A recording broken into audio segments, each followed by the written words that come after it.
Have you ever wondered if your money is safe in a credit union? It's a question that many people ask, especially when considering institutions like Koho. So, today, we're diving into the world of credit union protection.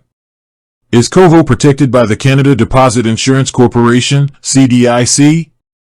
Let's find out. Before we answer that question, let's take a step back and understand what CDIC is. It's a federal crown corporation that protects the deposits of Canadians in member banks and credit unions. Think of it as a safety net.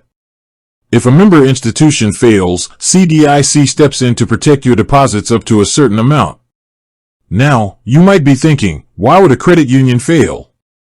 Well, just like any financial institution, they can face challenges. Economic downturns, mismanagement, or even fraud can lead to financial difficulties.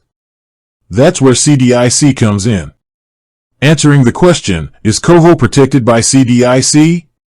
So, is Koho protected by CDIC?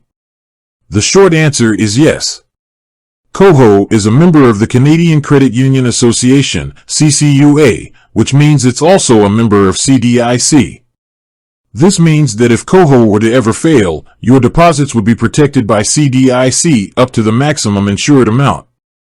But there's a little more to it than that. CDIC protection doesn't just cover your savings account.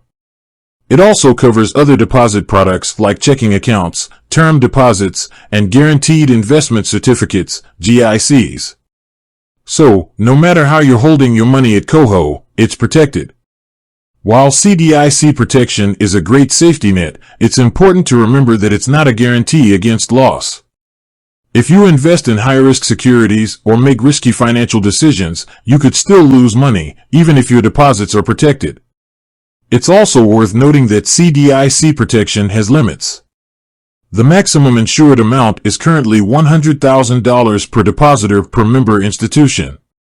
So, if you have more than $100,000 with Koho, you might want to consider spreading your deposits across multiple institutions to ensure maximum protection. In conclusion, Koho is indeed protected by CDIC. This means that your deposits are safeguarded in the event of a financial institution failure. However, it's important to understand the limits of CDIC protection and to make responsible financial decisions. With that said, thanks for watching, and until next time.